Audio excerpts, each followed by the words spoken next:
was so cool to me because That's the one I like got. when you guys were younger, she said like league practice would be outside sometimes. I mean, like, you're gonna blog this? Yeah, Oh, we're gonna like- live stream it. That's really cool though. I like Yeah, that. we're just recording it so folks They'll, can and they come have and like say, an outdoor game every year that like 2 teams get to do for high school. It's like the Winter Classic. Yeah. you guys pass this down and sign just Ooh, do we have brownie name, points? email, and I don't know, as a major, minor, something like that, really nice, major, minor. Fleeting's cool though. You should be selected. We're gonna get like extra credit. So, should we get started? That's why I come to these things. So, Free food, extra credit. thanks everybody for coming. We may have some others coming, who knows, but I appreciate you taking time out of what I know is a super busy time of year. It's busy for us too, and things are coming hot and heavy right now, this time of the semester. So thanks for taking your time. Hope the pizza's good. Eat lots of it, and we'll send you home with more at the end of it, if Mike and Tim don't take it home with them. We'll see. We'll introduce ourselves real quickly, and I'd like you to introduce yourselves, and then we'll talk about a variety of things about study abroad, some general things, some specific things, and but let's get started by introducing ourselves. My name's Eric Owens. I can see everybody. I'm director of the International Studies program, the major and minor, so I've met a lot of you before, but not all of you yet, because I primarily teach seniors in the program. And so one of the cool things about meeting you guys at this phase is we get to know each other before you come into my class, which is really terrific. So, Great. Good evening, everyone. My name is Mike Sacco. I'm the executive director of 2 offices here at BC.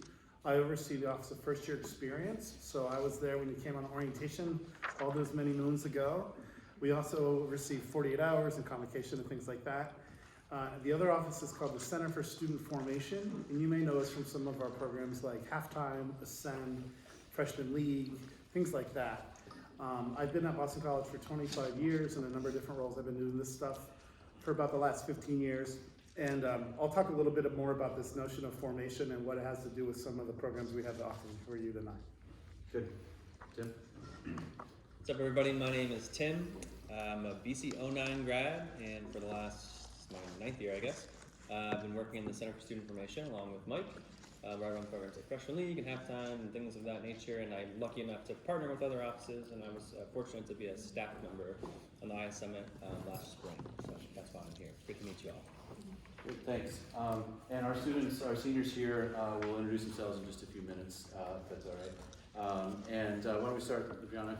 Just tell us who you are, what year, you're juniors, all of you, but IS major, minor, and where you're going abroad.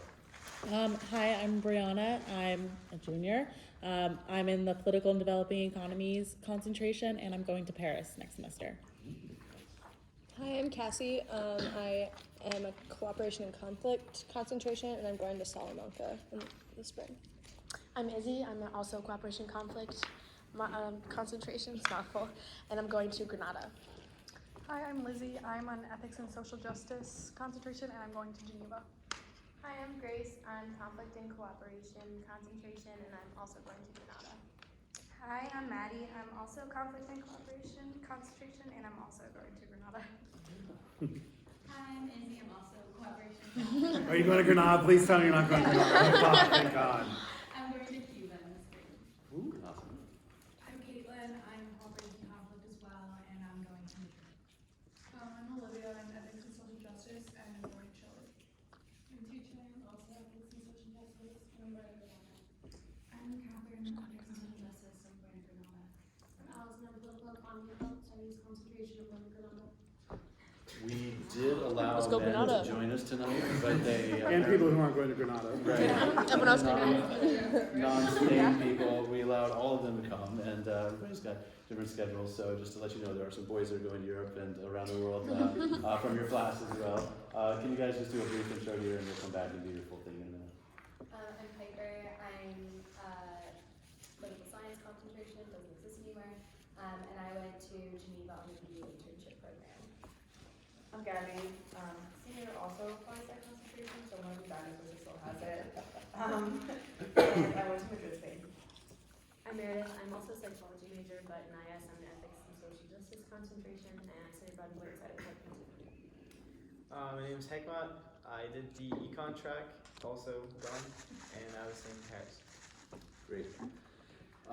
In talking to, I became director of the International Studies program a year and a half ago now, and in talking to students and faculty before I took the job and as I was getting started, I heard a lot of conversation about how students wanted to hear more about how things are going, how things will work in the years ahead of them, whether that's what classes to take next year, what study abroad will look like, how to think about a thesis, how to get a job, how to talk to alumni, etc. And so one of my projects is to help create more virtuous circles of information sharing, mentoring, etc. by bringing people like these amazing seniors in front of you to meet people like you, amazing juniors, and to encourage you all to help mentor sophomores who are thinking about picking a place to go abroad. You don't yet know how your study abroad is going to turn out and what you'll learn, and so it's the timing is off in terms of mentoring sophomores right now as they pick, but I want to encourage you to both take advantage of our conversation tonight by talking to the people who've been abroad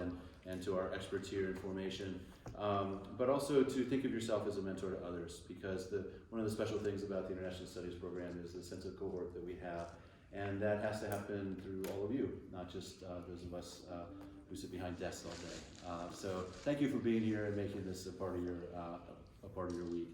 And one of the things, again, that I've heard around study abroad is that there's a lot of anxiety and questions around what's going to happen, and that all those big questions are around both academics, but social, personal growth as well. So it has really been a pleasure to work for the past year and a half with Mike and Tim in the Center for Student Formation. Hey, thanks for joining us, Scrap Pizza. At the Center for Student Formation to help us think about what the study abroad experience can be like for our majors, how to create conversations like this before you go abroad, conversations after you go abroad, and conversations while you're abroad around what's happening and how you can integrate that. So let me start with letting Mike say a bit about what formation looks like, then I'll talk about the academics of the program, and then we'll have our panel, and then we'll have lots of Q&A. Great. So I had introduced myself a couple minutes ago, and I introduced myself by giving you some of the programs that we offer directly to the students through the Center for Student Formation. And that is accurate, but it's not complete. What do I mean? Well, when about 10 years ago, when Father Leahy established the Center for Student Formation, we have kind of two different purposes.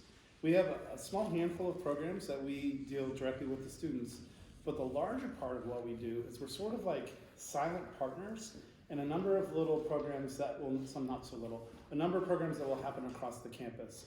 So Tim and my part of our job is to fund and to partner and to give support to formative programs that can live in different departments. Some examples are, is anybody in the School of Nursing? Maybe not. The School of Nursing has a couple programs that we do for them. We do a program for sophomores as soon as they go into the hospitals and start giving people bed baths and taking blood pressure. We've done programs with our student athletes who are captains of their organizations. We've done programs with BIAC. We helped found something called the Racial Identity Development Experience. We helped, the Dean's Office found the Spectrum Retreat for our queer community here at Boston College. We have about 30 things over the years that we've kind of planted seeds. And we do it because what our goal is to go into existing environments and to talk about the triangle. And when we talk about the student formation triangle, what Boston College means is that if we're doing our job, you're having a robust experience intellectually in the classroom, doing research, writing, learning, engaging with your faculty. We're doing a good job socially in the clubs and the organizations, the dance teams, the culture clubs, the whatever societies you belong to. But we're also giving you time to integrate and reflect. So there's that third part of the triangle. So we like to talk about, we sponsor programs that help you strive academically, flourish socially, and reflect on the interior part of your life. For some folks, that's through a lens of faith or spirituality. For others, it's just by taking time to slow down and paying attention to the habits and the things that are happening in your life. When I took over as the director of Center for Student Formation, the first thing I did was a big survey. And I asked the students, what would you say have the most formative things been in your BC experience? Can anyone guess what the top two were? How about you? What's the most formative things that you guys have done, that you all have done at BC? The most impactful things that you participated in? Yes, please. I went on halftime last year. Halftime, good plug. You should all go on halftime. Other things. What else is the big memories that you'll take that had a real impact on your trajectory at BC? Yes? Service trip to Jamaica. Service trip to Jamaica. That's very good. The top 3, I'm going to expand it to 3, are retreats, primarily Kairos is what I would love it. Always they would say halftime. Halftime's really great too. It's high scoring. But they say Kairos is a big deal. The Arupe or international service trips really recalibrate your kind of view. But the number one thing that they said was study abroad. They said that study abroad, the relationships, the experiences, the cultural stuff, how it intersects with the stuff you're learning in your classes, there's lots of good gunk there, and it was very rewarding. And so what we did in the Center for Student Formation said, oh, how can we get into this business? And we developed a program, and this program we're going to talk about in a little bit is a new version of that program where we want to offer you an experience to do just that while you're abroad. Strive academically, really have a great social experience, but also have time to sit back and say, what the hell am I doing? I talk often to students when they study abroad, and I sit them down and I say, do me one favor. Don't be a tourist, be a pilgrim. Don't be a tourist, be a pilgrim. And we're probably going to hear some wisdom from our people who were abroad last year. There's going to be a lot of pressure and a lot of gravity to literally be a tourist, to be in whatever program you're doing the lightest amount of work that you have to do, and then travel every weekend all over Europe with these great cheap flights that they have, see all the sights, visit your friends. You all have places to obviously stay in Granada at this point. But you can make this wonderful opportunity something that if you do right can help you flourish in all aspects of your life, and you can kind of make it unintentionally one-dimensional. It can be all social or all fun. And that's great. We want you to have fun. I'm not here as the anti-fun police. But we've invested time and energy and money into offerings to engage you in talking about how can you really get the absolute most about your experience. And so we do that through the lens of the Formation Triangle. So that's why we've partnered with IS and Professor Owens, and why we're excited to talk about the IS Summit a little bit later. But it's not just that, it's the entire, because for some of you who aren't going to be in Europe, I still want to say, you have just as much, in some ways even more opportunities to have a really robust triangle experience. Yeah, great, thank you. Mike, I appreciate it. Most of you have seen this little flyer that I made last year, right? It gives you this pathway through the major in five steps. And I want to just highlight the fact that going abroad is one of those 5 steps that we talk about in our sort of guide or flyer or whatever. The first one being core classes, and then concentrations, and language, study abroad, and senior thesis.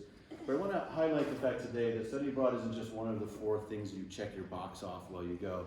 Study abroad embodies a lot of these other things as well. It's hard to take a core class from IS abroad. I'm actually going to be teaching my ethics class abroad in 2021 in the Croatia program. But right now, I don't think there's any of our core classes that are taught abroad. Maybe an econ class. I don't think so though. So the core is actually something that's really set a bit apart from your study abroad.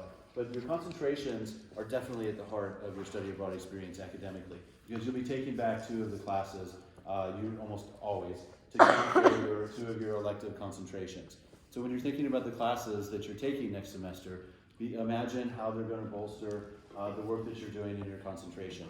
And especially, don't be afraid to take a class that's similar to one you've taken at Boston College in title, but has a completely different approach to it. That's the whole point of the educational process, is to see how things are taught differently, with different faculty members, of course, but also different perspectives, national perspectives, ethnic perspectives, methodological perspectives, etc. So think about your concentrations when you're thinking about picking your classes. Of course, study abroad is a primary place to work on your language skills, and we always encourage people to go to a place that they're studying the language of as part of their international studies program. Immersion programs are great, but not everybody needs to or can be in a full immersion program. But this is obviously a place to really dig into your language. And I know our folks here will talk about that quite a bit. But it's also not widely understood that going abroad can be a big part of your senior research project as well. We always nominate people who are interested, students who are interested, freshmen, sophomores, juniors, to get an advanced study grant that will provide extra funding to travel to and from a place or to stay in a place where you're abroad and work on a research project. But you can also be taking classes, doing travels, doing field work, finding an internship, work with a faculty member abroad on things that will help you lead to your thesis research, whether it's doing work on conceptions of justice in post-Franco Spain, or whether it's on questions of gender equality or on migration or economic theory or whatever. There are opportunities at all the universities you're going to do interesting work that will lead into your thesis. I really encourage you to think about that as you're thinking about your thesis, and we're happy to talk more about that as well. A couple of the ideas around study abroad that I want to just highlight before we talk about programs and let our students do most of the talking. First one that Mike already mentioned is formative education. Study abroad is sort of the paradigmatic example of all of the things coming together. You're lifted out of your normal context, put somewhere else, and you're integrating your sort of academic intellectual, your social, emotional, and maybe spiritual growth or reflective growth in an environment that challenges all of these things. We're going to hear more about this tonight, but you may be challenged academically in a way that they assess you at a university where you have one grade for the entire semester, and that's stressful. Maybe you have different ways of, you have long gaps between classes. Maybe you have all non-English speaking colleagues in your classes. There's a lot of ways you'll be challenged academically, and the social and emotional ways that come with it, I'm going to leave for the students to talk about. But formative education is the idea that we're all whole people all the time. You're not just a brain that plops into a place and then you drop the brain in a bucket and you put on your little black dress to go out and you're only party person then, and then you come back and you're only a religious person the next day or a philosopher or whatever. You're always an embodied person, right? Carrying yourself around all the time. And we want you to reflect on the idea that everything you're doing has integrative capacities to it, right? You're learning something that's interesting, you share it with your friends, you go out and have fun and bring that back into the classroom. And that's certainly at the core of what my class is about when you come back your senior year to take, is bringing back lessons learned from being abroad into the classroom. All right, so certainly it's a kind of formative education. Obviously, we want you to be thinking about intercultural skills and awareness. This is stuff you'll pick up, but it's also really important to be reflective about it. About what kind of cultural lessons are you learning? Are you learning the right ones, right? Are you learning how to talk, how to listen, how to think in different ways as a result of this? And those skill sets will go with you all of your life. You will obviously also be advancing your academics at BC. You'll be taking your 15 or 16 credits or whatever it is you have from abroad. They'll be coming back. Be mindful of how those are going to apply. You'll take 2 of your classes in the international studies. Other majors or minors will take your classes as well. And the rest can go in a bucket for general university credit. Don't stress that they won't come back as credits, but for the international studies program, you need to have your classes pre-approved so that we don't get to a point where it's not relevant to your concentration and we have to say no to it and you've taken the class all semester. So you probably already all know this, but reach out to Professor Nakazato, the Director of Undergraduate Studies, to get classes pre-approved before you go, okay? Or before the classes start, I should say. Research opportunities. Piper will talk about internships in Geneva. There are other programs. Most of you are not going to these locations here. Of course, you're all going to Spain. You're all going to Granada. But you might inquire if you're interested in either research or internships, how that kind of work might help you expand your horizons. I should have included service opportunities here as well, but all sorts of different ways to get you outside of the classroom to be doing other things, again, that can help you be a bigger and more well-rounded person. And of course, language acquisition. And then we're going to talk for a second about the summit retreat, which Mike mentioned. So the summit is the name of a weekend-long retreat where we will invite you to, I have a flyer we can pass around, where we will invite you to reflect on your academic and personal aspects of your study abroad experience. This is in late March. Every one of you is invited. It's in late March, and it's, the location is in the south of England, in Sussex. You'll reflect on the experience so far at the midway point of your semester abroad. You'll connect with other BC students who are studying abroad who will gather in this location. You'll get to know some IS faculty and staff. I will be there, Tim and Mike will be there, and 2 of my colleagues will be there. Professor Nakazato and Professor Heyer from the theology department will be there as faculty leaders, small group leaders. And you'll get to enjoy some really cool real estate. We don't know whether England will be like a sovereign entity on its own, whether it will be part of Europe, whether it will be part of the EU or what. But the cool thing about it is that thanks to the Center for Student Formation and the university at large, this is all free to you, with the exception of getting to Gatwick Airport. We'll pick you up there, we'll take you back to this amazing estate, and we'll give you, we'll show you a good time while you're there. Mike's crew put together a fun little 1 minute, 2 minute video. You'll see me. Oh, there's no sound. I got hold on. Hang on a second. I was thinking something. You'll see me gesticulating quite a lot in this video. Do we have it's coming out of here instead of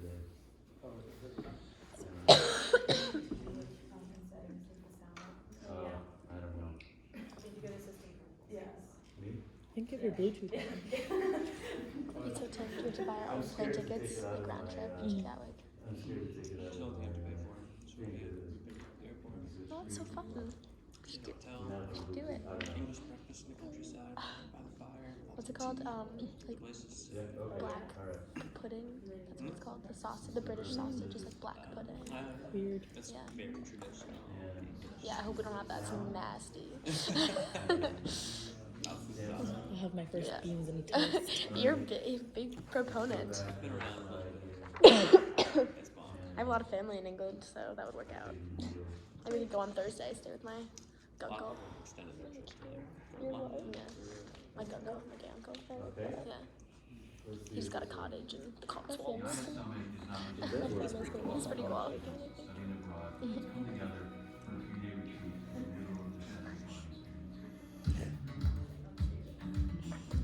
I decided to attend the IS Summit because I thought it was a really great way to connect back with DC while I was abroad. The summit gives you an amazing opportunity to sit in on tables that have 3 to 4 faculty from DC, from the IS department, and other departments off campus. My favorite part was the location for sure. We were kind of in this old like English manor and it was really beautiful, so relaxing. It was about halfway through my abroad experience. I thought it'd be really nice to see faculty, to see other BC IS majors, and just to talk about my experience. I definitely think I would recommend it to any student who is studying abroad no matter their discipline. You'll have Friday afternoon to Sunday afternoon to join together with other students from BC who are studying abroad and BC faculty and administrators who will be there to lead small groups, but also give you a chance to stretch your legs, have fun, spend some alone time at almost no cost to students, and we really hope you'll take us up on it.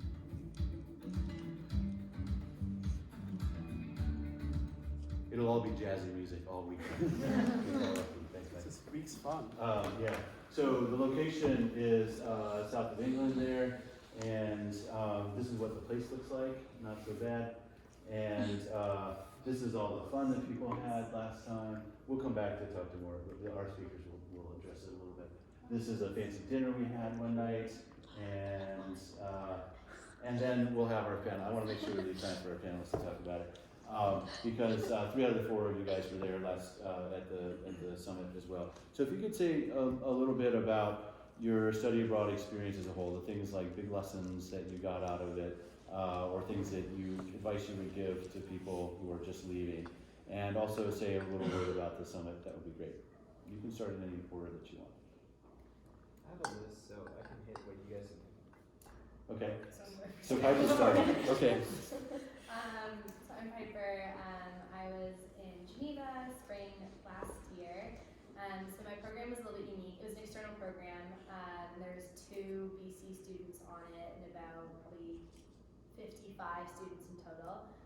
We lived in kind of like a dorm situation in like a really nice part of Geneva. We were like super central, like shared bedrooms, and then a bunch of us shared a kitchen. So the first 6 weeks of my program were kind of more school intensive. So I just took 2 classes, 8 credits for the first part, which was international law, which counted for IS, and French. And then the second half, I worked 4 days a week and then took a class on Fridays, which was international organizations. And I got class credit for my internship. And for the international organizations classes, we would have class in the morning, and in the afternoons we go to like the Red Cross or the UNHCR, different like organizations that are in Geneva or have offices in Geneva, which was super cool. Met some very interesting people, went to some places that I wouldn't probably be able to get into otherwise. And then for my internship, I worked at an NGO called International Bridges to Justice. It's a legal rights NGO that works on promoting access to justice and knowledge of legal rights in developing countries. They have different like, country offices and country managers. So I worked in Geneva, working on a project that gave grants to people in communities to start their own kind of like justice-based initiatives. So I did that for the second half. I really enjoyed it. Geneva was great. My big lessons, I wrote them down this time because I forgot to mention them to the sophomores.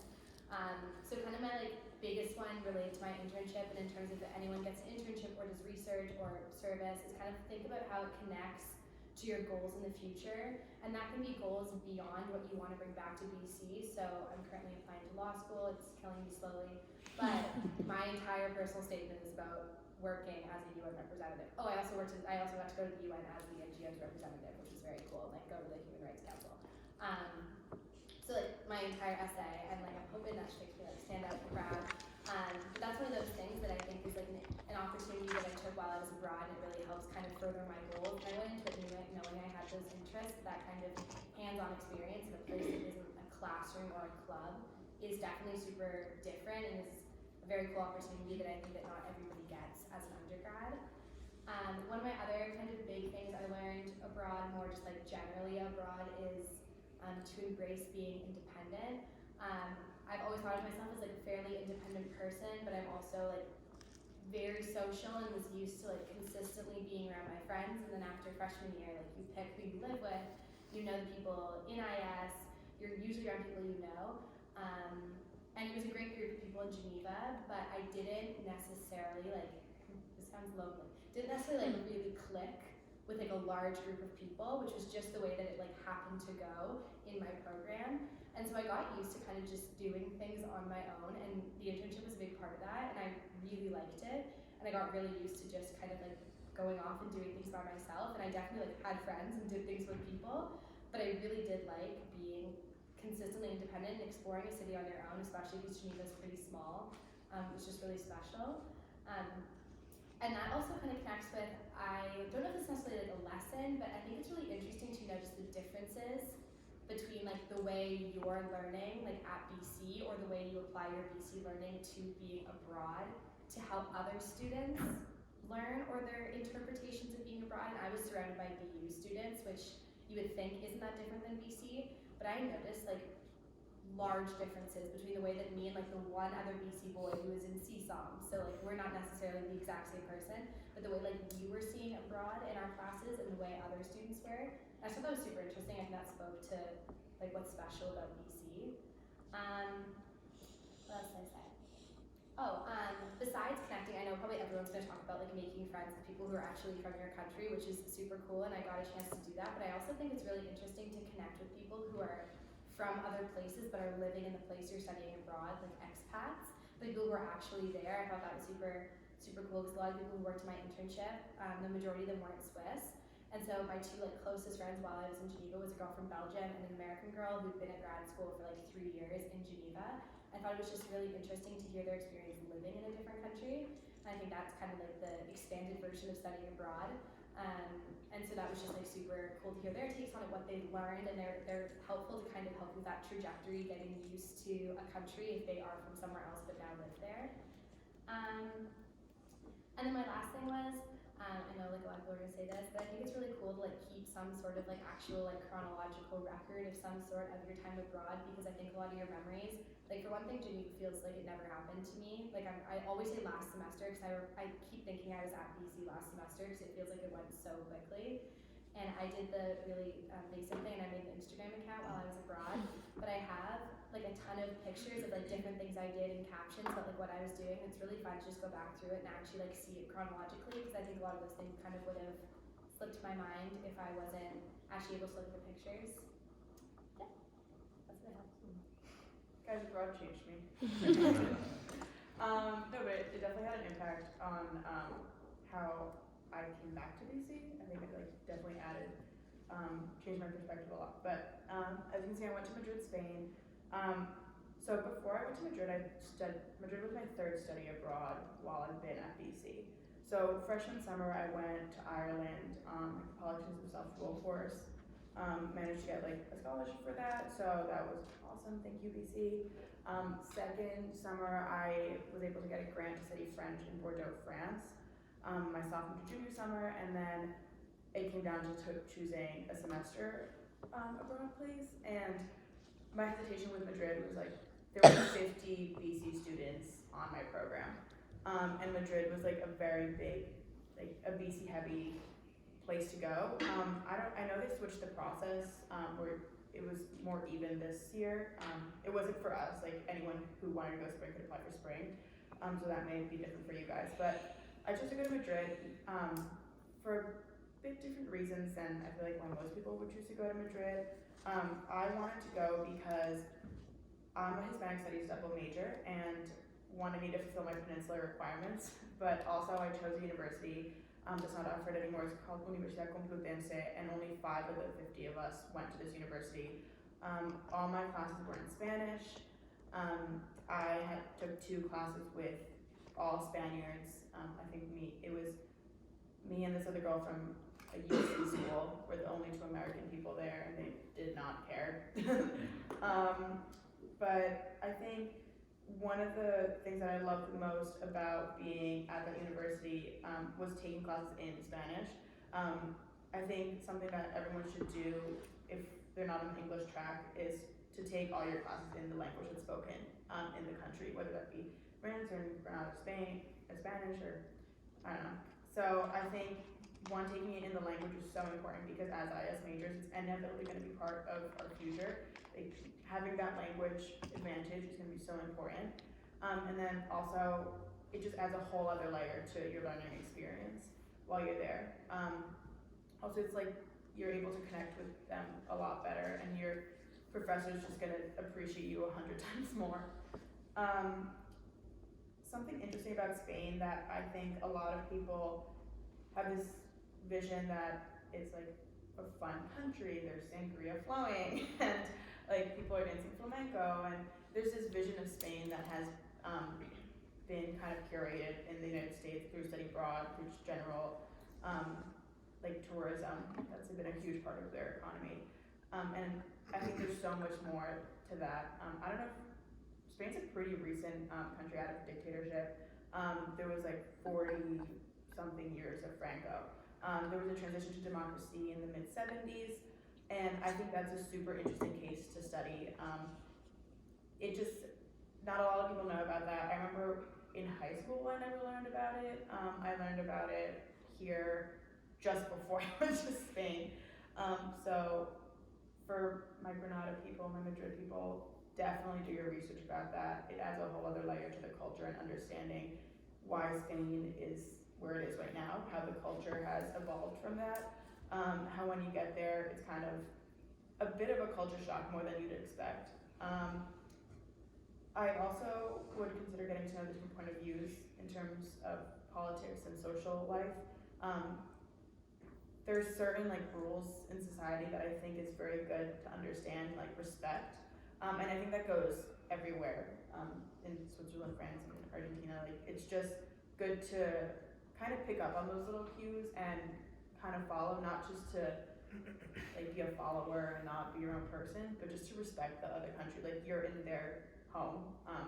It's maybe an experience for you, but once you leave, life carries on for everyone there. So I think that's really important to make a note of that. Also, for me in Madrid, as I said, there were 50 BC students, so it's very easy to just kind of think of the BC bubble, just kind of transport it into Madrid. Also, Madrid is a very big student city. If you guys have a lot of students, I would definitely say step out of your comfort zone a bit. Like go to the cafe that not every single international American student goes to. Like there were 2 cafes for me, and that was Bicicleta and Federal, and I went there once because I made a promise not to go more than twice. I think that's super important because you could be easily sucked in, which is a good thing. I think it's really comforting if you're there alone, but if you have the chance to step out, I think that'd be really great and add to your experience. Let's see, what else do I have written down here? I'll talk briefly about the IS Summit, just to plug it a bit more. I decided to go on the IS Summit mainly because I wanted to live the Downton Abbey life. But also because it came in the middle of study abroad. It was on March 13th, 18th-ish. St. Patrick's Day. St. Patrick's Day I weekend. still went. Yeah.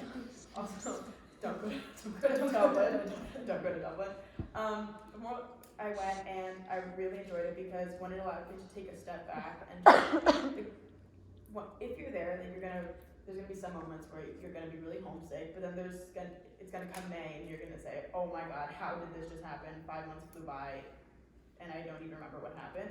I think with the IS Summit, I went and it allowed me to take a step back and really evaluate what were the pros and cons of my experience so far, like what I could change going forward to improve it, and kind of seeing how it would translate into BC once I got back. Something interesting about the IS Summit was that I met Professor Mara Willard, and she teaches Where on Earth. It's the new sophomore class. I don't know if anybody took like the pilot in here? Okay, yeah. So, it became like the first class for all sophomores to take now, and because I met Professor Willard on the trip, she encouraged me to apply to be a TA, or like a pod leader, for the program, for the class, and I was able to like form a connection with her, and we were able to like chat, and I applied, and here I am as a pod leader. Look at me now. But yeah, that's my little spiel. I think, obviously study abroad is gonna be great, but it's definitely important to think about how it'll affect you, not just because like abroad changed you in the places you visit, but also like how it'll affect you as a student, and how you'll come back a bit different, and there's a culture shock that you may experience, and kind of embrace it all. Yeah, also be careful with hostels. Do your research. Oh my gosh, okay. Flipping hemispheres a little bit, well actually entirely. I studied abroad in Buenos Aires, Argentina. And yeah, you guys have touched on a lot of really, really great things. I did an external program, so I studied abroad with SIT, which is a School for International Training.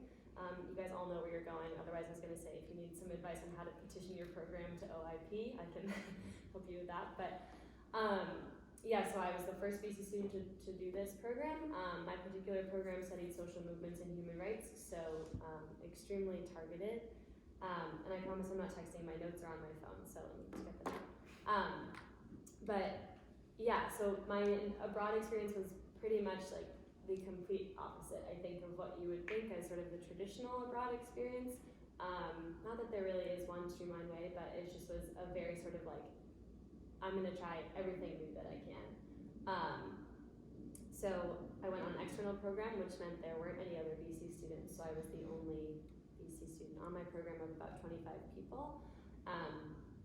And the program was complete language immersion. So I spoke almost no English, except to my friends on the program. But I lived in a homestay. My host mom, who was 79, just me and her and our turtle. And I talked to her almost every week still. She was the first person to text me on my birthday last week. And yeah, so definitely complete cultural immersion. I encourage you to do that as much as you can. I really, really do. Kind of picking up on what you said, Gabby, about the language. If you can take your class in a language that is native to the country, I also highly encourage you to do that, just because like there are certain words that may not carry over to English that'll help deepen your understanding of the topic at hand. My program was extremely targeted in what I was studying, so I took a class on social movements and human rights, the history of human rights in Argentina, and then I took another class on human rights and social movements together. So, and then I had a Spanish class for 2.5 hours every other day of the week. And then in the last month of the program, every SIT program does, you can either choose to do an internship or a research project, and so the language component comes in really, really handy at the end of the program, because you're kind of sent off to do your own thing.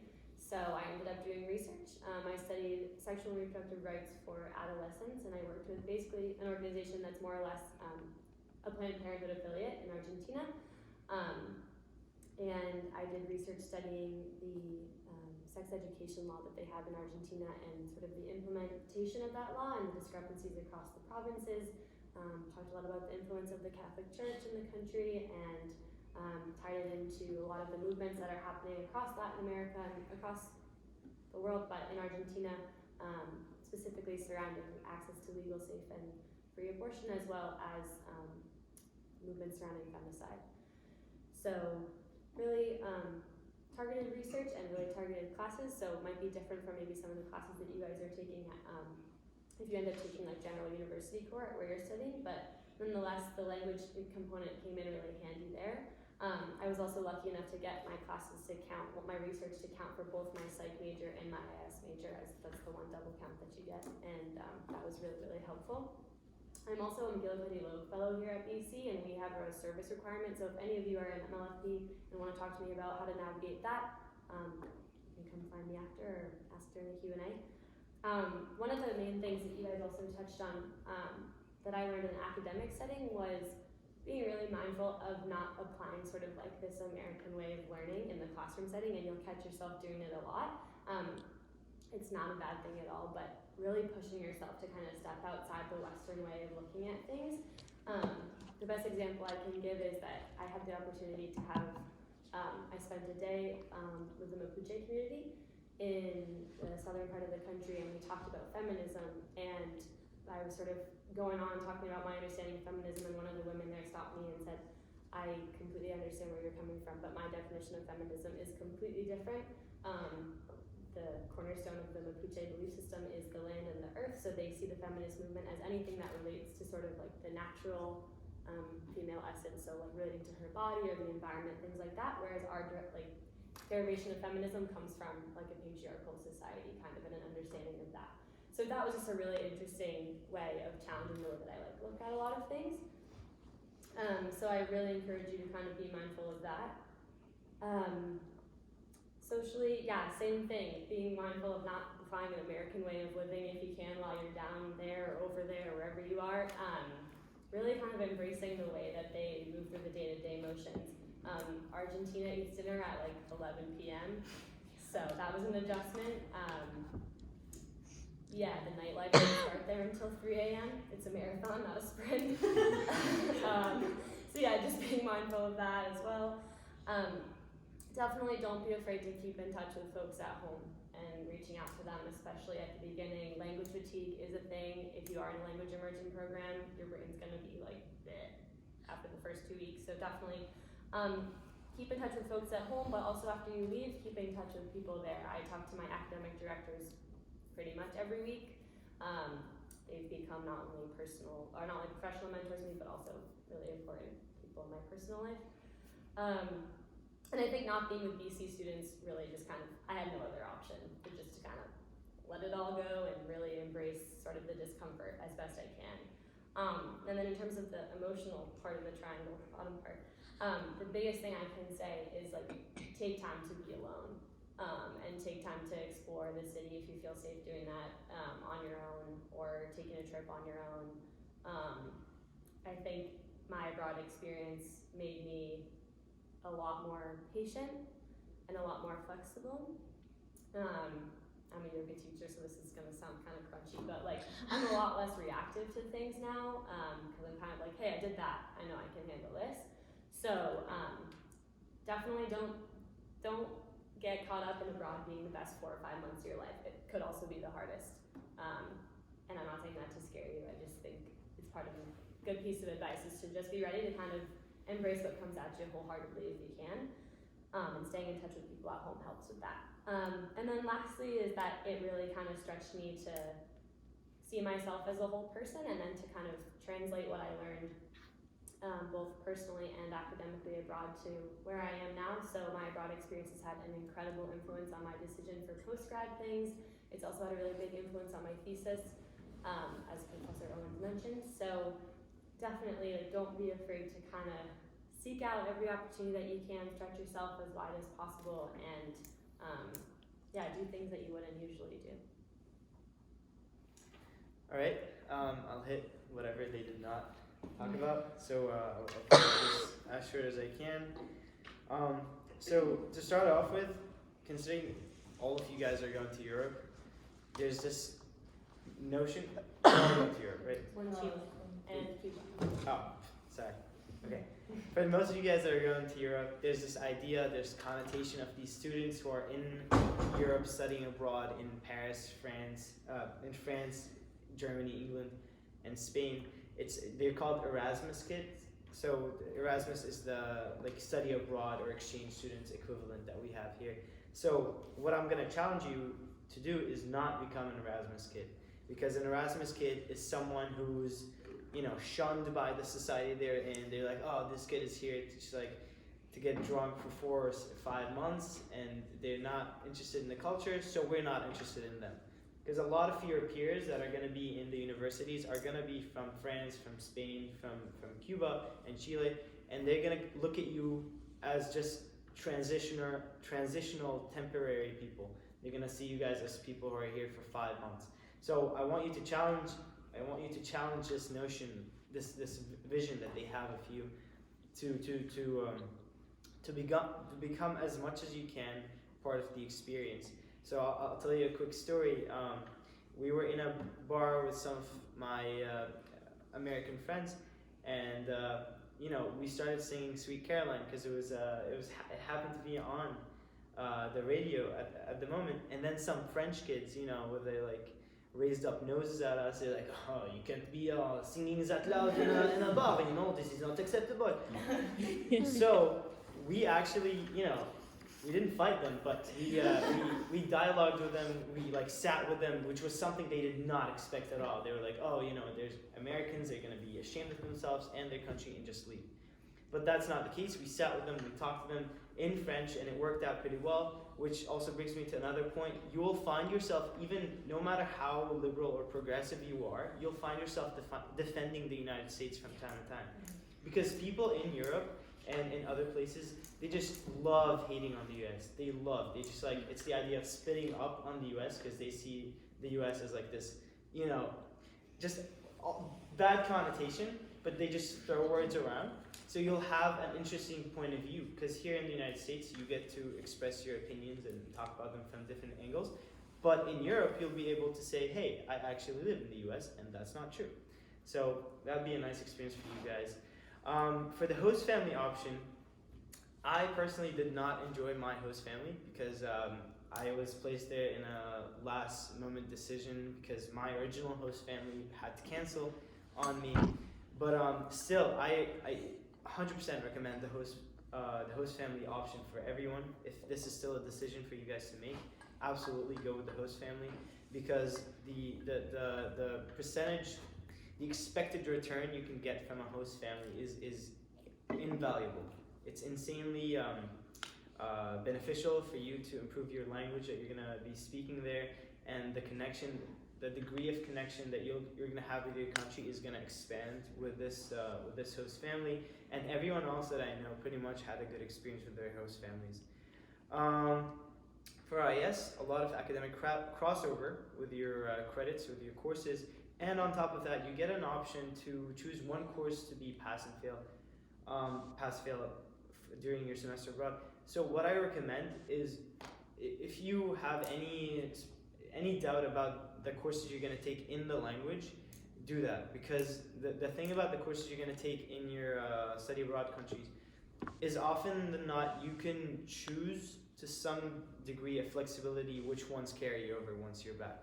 So you can decide pretty early on which ones you want to take as pass fail, and that will help you a lot. It helped me a lot. Okay, so most of you guys will have an on-campus or on-site coordinator from BC, or you'd have some sort of, even a class with other BC students.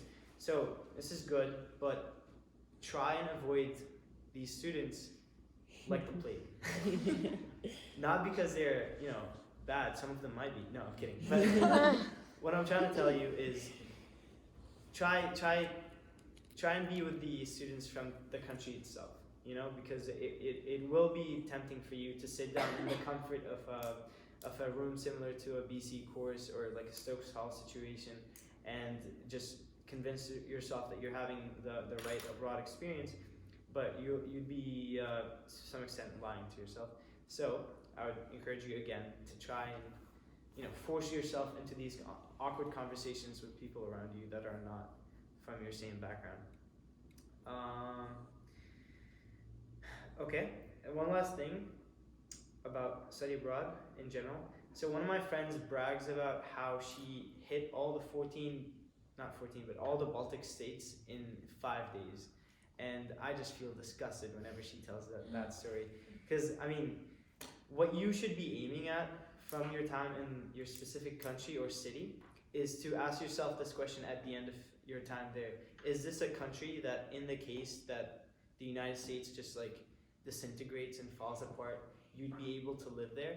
You want to ask yourself, is this a country that I can deal with the bureaucratic system that the government has? I can deal with the culture that it has. I can deal with the type of food that they have. So you need to be looking into each one of these different branches about your country and trying to legitimately understanding what kind of country it is. So if you ever have a weekend to travel around, I would suggest trying visiting the south and the north and east and west of your country to just get a different feel for different accents, different food. So for the IS Summit, really quickly, you'll get an amazing chance to meet up with professors like Professor Owens that you'll mostly have for your ERP class. You'd get to know Mike Sacco, who can, as his own words, he can slash through red tape in BC's bureaucratic system. So he's a good person to know. And you set goals to yourself by comparing your own experience with other people's experience in a halfway point of your time abroad. It's a comfortable and pretty place. You can make it a full weekend, and that's also speaking on the St. Patrick thing. You don't wanna just not remember a weekend instead of going on the IS Summit. I highly recommend the IS Summit on top of that. And they do offer wine at one of the dinners. So Office of Student Information will help you with travel costs if you have a big issue. That they were so generous to help me a little bit with my travel arrangements. And and last thing, you get an opportunity to see llamas and alpacas, and you get a You stole shoes. Slippers for the spa. You can take them. Yeah, so they give you small shoes. This is a very high-end hotel. Yeah, we get a good rate because it's off season, so just know that. But it's lovely, and if you mentioned living the Downton Abbey life, it certainly is the Downton Abbey life. But it's cool. It's pretty cool. So first of all, thank you guys so much for taking the time to share all this. We really appreciate it. We have other documents filled with lessons learned from studying abroad and things, and our peer advisors can talk to you guys about that too.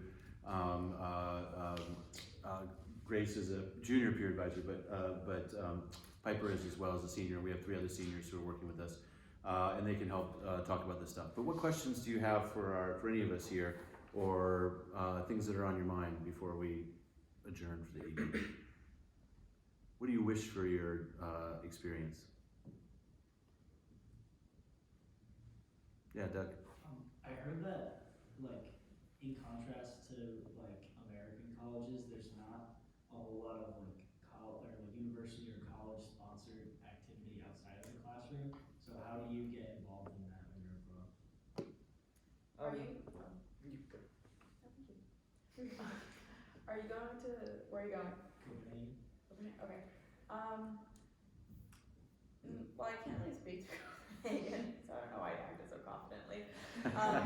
But for us when we had like intercambios or like exchange, and that's like speaking exchange. So they would create a Facebook event. Normally it would be posted like on flyers on the university. Also, if you're staying in a dorm situation, they always advertise it. But you would go to like a local bar, and then they would wear pins like I speak English, or like I speak Spanish and English and French, and then you kind of go around and pair up with someone and then do like a language exchange.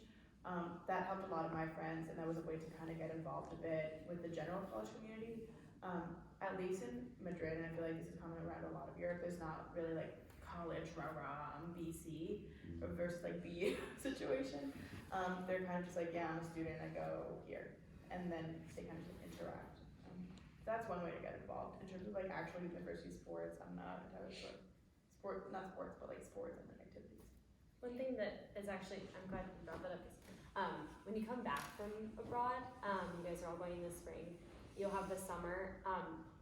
Don't underestimate the American college student life is like, it was like, and reverse culture shock was something I felt over the summer, but then coming back to BC, I was like, ooh, because, you know, here a lot of you hold leadership positions in clubs, or you have jobs, or you have internships, or you work, and yeah, you're asked, a lot is demanded of you here at BC. Not that it won't be abroad, but your kind of core objective abroad is to go to class, survive, and have fun. And so I think I came back to BC and was like, oh my god, the American college student life, there's so many things that I have to do all the time. So don't underestimate that, and definitely like utilize outside of school activities, extracurriculars to meet people, but also like, yeah, spend time with people in your program, or try to go out and do things in the larger city outside of your school too. Yeah, other questions, comments, hopes and dreams? Wait, I have a question. How many of you guys have like an on-site coordinator for your program? Okay, that's really good. Use her, the person. Who's gonna, like, sorry, this is my like tidbit, it's not a question really. But like, Matt mentioned like the bureaucratic systems. Those really exist. Like bureaucracy in Europe at least, like, is a whole other ballgame. My friend lost his contacts, had to get his contacts shipped from the United States, but because it was US Post Service, in Spain they don't accept it because it's technically a pharmaceutical product. Like, him and the on-site coordinator had to spend like 8 weeks trying to get his contacts. So like, use the resources that you guys have there in terms of like on-site coordinator. Sorry, that was an interruption to Q&A. Yeah. It was Brianna, yeah. Oh, yeah. So everyone's saying, like, you know, you go there and you like learn the language somehow. Well, I've been suffering through French since I was like 13, and it's not sticking. And so I have an option to take a French track, and I have an option to take an English track. And you guys have obviously convinced me that I want to take the French track. But then also, how do I like not fail my classes?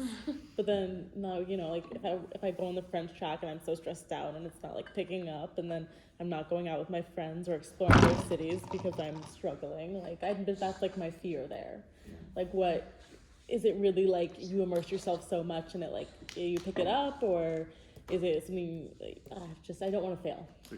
It's a great question. I think a lot of people feel that. Yeah. I can talk quickly about that. So I definitely will 100% encourage you to take as many languages in the classes in the actual language.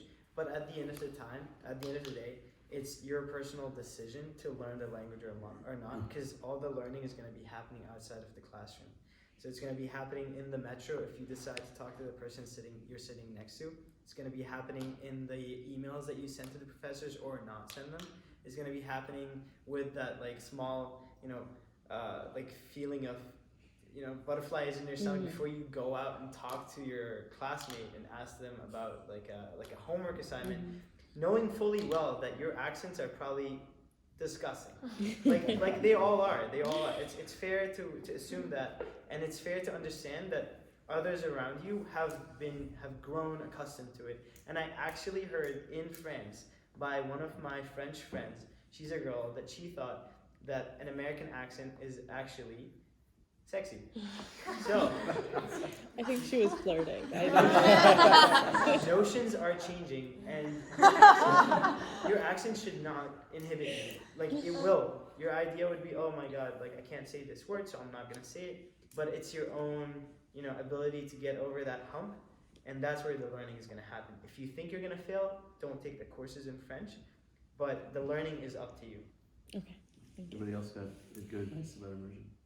Just on the top of the French, I also have been taking French since the dawn of time, and it was not sticking. I don't know if I could have done like a completely French tracked class, like especially with French students. I think I would have struggled with that. But I like took a French class that was like called like French in the workplace. So like the professor was like really focused on it being like more conversational French as opposed to like the passé composé. And I think that if you're really worried about like failing, I think it's worth it to like take the English track, but like make sure you are taking like a French class. And then I think a lot of it, like Matt said, comes from like speaking to people. Like you will use French and you will become immersed in the French language, even if you aren't like sitting there like not understanding anything in a class. I also think too, when you're forced to be in a position to like survive, it's gonna come. Like it'll come. And when you're kind of just like forced into it, you are gonna understand a lot more than you can say at first. And like I said, language fatigue like will be a thing. So your brain's gonna feel like goop at the end, but slowly and surely, like it really does happen. So maybe if you don't take all your classes in French, maybe take a few. But also like there's a level of like humility too, of like saying it and then being like, I know that wasn't right. Just, you know, like even when I text my academic directors now, I'll like put a bunch of asterisks because I realize I said something wrong and they're like happy to help. They want you to speak. So yeah, I say like go for it if you're comfortable as much as you can and it'll happen. Also, I know for our Spanish track, we were allowed to take like 2 classes in English. Yeah, it's the same. Yeah. Okay, so I think like my roommate, she took CCR 1 Spanish like first semester freshman year, and they just like randomly placed her into the Spanish track, and she was kind of freaking out because she had to take 3 classes in Spanish. She survived. She's here at BC still. She's not failing out. She's alive and well. She's thriving. I don't know if she's thriving. But there's also been like hearing it constantly. Like you're not in the United States. Like you're gonna hear it no matter what. Your ear adjusts to it. Your mind kind of adjusts to it. Like people were dreaming in Spanish by the end of the run. You'll be okay. Okay. Any other questions, comments? Yeah. Did you guys have a hard time like budgeting money while you were abroad, and like how did you go about doing that in like a smart way to like get through the entire 5 months? That's probably a better question for them because the Argentine economy is really in our favor right now, which is really bad. But everything is pretty cheap there, so I think for Europe that probably is more. Just quickly, more reason to stay in country. You know, like instead of going all the way to Greece from Spain, you know, visit the Basque region. You know. I mean, people terrified me like to the core, telling me how expensive Switzerland was. They were like, oh my god, how are you gonna like ever eat? And I was like, oh my god, okay, here we go. So I think I went like really hard in the other direction at the beginning. And I think that a lot of like people telling you a country is expensive comes from them being tourists in the country. Like people will tell you Boston's super expensive because if you're in Boston as a tourist, you're like going out for all your meals and you're doing all the fun stuff. And obviously if you were like in Switzerland as a tourist, it would be incredibly expensive. And it's not expensive. It definitely is expensive, but it's one of those things where when you go to the grocery store and like make your own meals most of the days, like it's not what people are telling you it is. So I think I just got like a budgeting app and like kind of figured it out for the first 2 weeks, kind of in like the median. Like I kind of tried to go for like a medium amount of money spent, and then like at the end of that I was like, okay, could I do that for the rest of the semester? Like where are places like I could cut like it, and then I would like you budget like 4 trips. I try to book stuff in advance, like stuff like that. But I think like figuring it out kind of for like do like 14 days of like living and then see like where you're at and then try to kind of adjust from there. Also, I think travel definitely has to do with it. There's going to be a lot of people who are going to tell you like, when are you going to do this again? Like no, like you're probably going to be able to go to Europe in the future. There's some people like, I know some people went to like, were in Rome and went to Korea. Like no one needs to do that. Like no one really needs to do that. And there's gonna be pressure to travel a lot. But and that's it. Like there's so where are you going? To Granada. Spain, fantastic, beautiful country. Like no, you can go to a million places, especially on train systems they have. Also, I can speak to Spain. They have a lot of. It's not a very expensive place per se. It is expensive, but like, for example, you can go get like little tapas for €1.50, and you could be pretty full. They also love like treating you to something on the house if you're nice to them. So, in terms of like learning little like societal budgeting things, that would help. Just like being nice as a person goes a long way in terms of budgeting. Check with your bank too to make sure you don't get a transaction fee on your card. Argentina uses pretty much all cash, so I always have cash with me, but just check to make sure that you're not paying every time you pay for something else. Sorry, I keep adding, I'm sorry. I switched to like a Charles Schwab travel card. I don't know if you guys have heard of it. Someone recommended it to me. I just opened a normal account. It doesn't charge you a transaction fee. If you go take out cash at the ATM, at the end of the month, they reimburse you for whatever the fee may be. They have their own foreign conversion rate.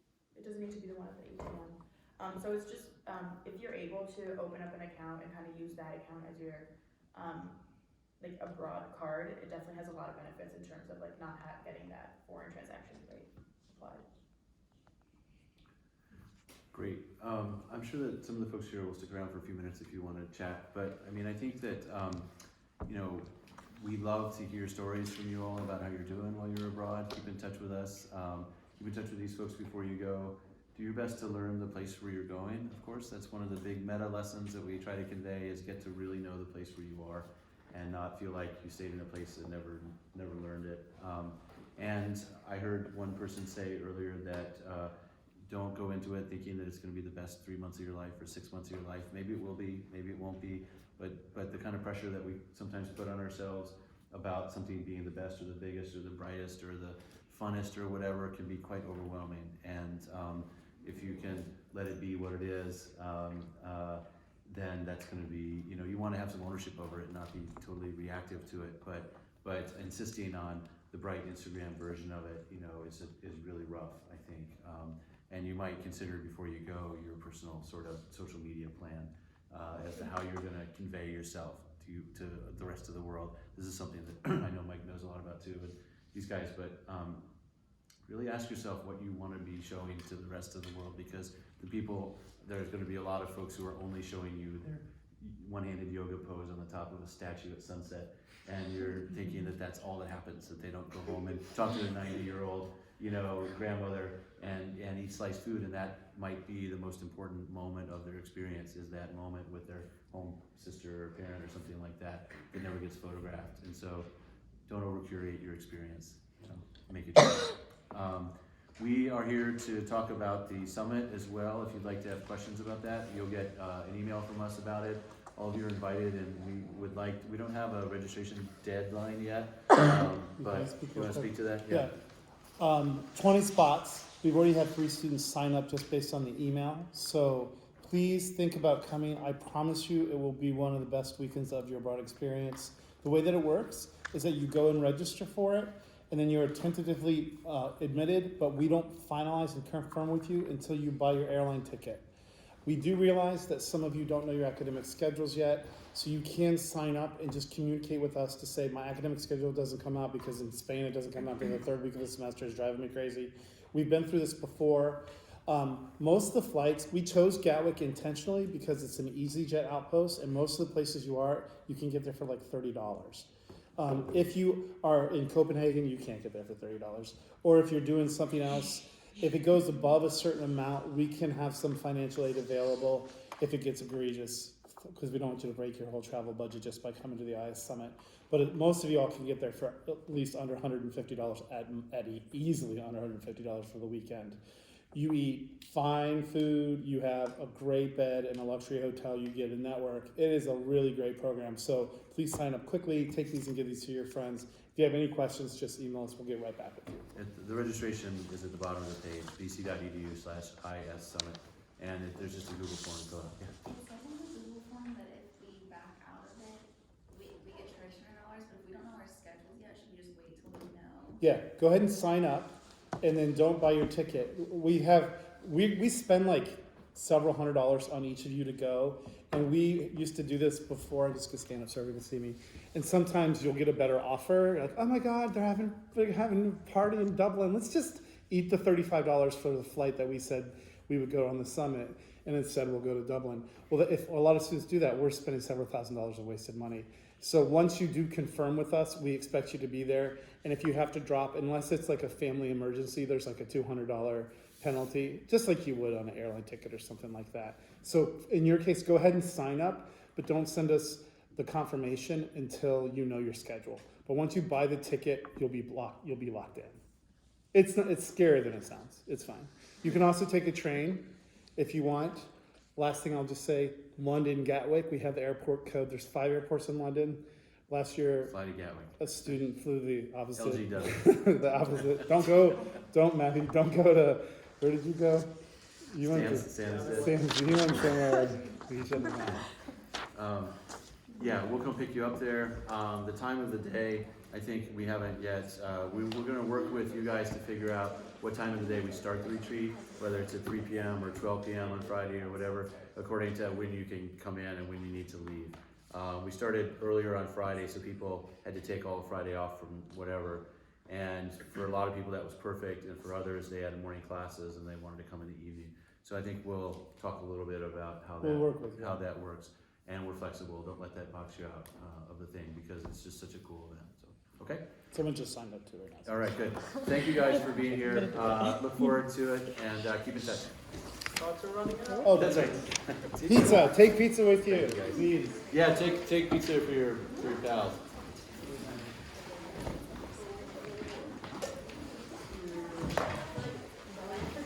All right, good. Thank you guys very much. Are you gonna ask me about the year? I'm gonna walk to pizza some really cool directions. Are you your JV? I am, yeah. You say I've gone up in abroad. Yeah. Good panel, guys. Schedule a tutoring session with me just to talk about Yeah, I can totally do I that. have so much more. We did it. I'm excited. I definitely will. Honestly, the food got me.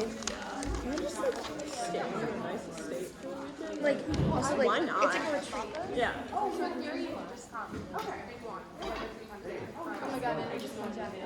Oh, you guys.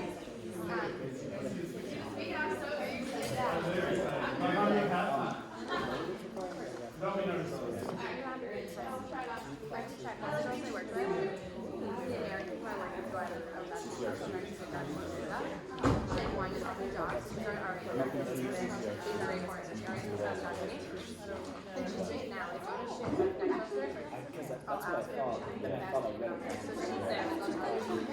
No, it's basically 3 years. We started in 0, and then we completed years of language. That's what it's required. So a lot of people come in a year, and they do 2 years. But I didn't take it this semester. Bye guys, thanks so much. Thank you. Yeah. You're welcome to come out here. So you're gonna put it in. I mean, like, How was your, have you started your coaching? you can take it anytime.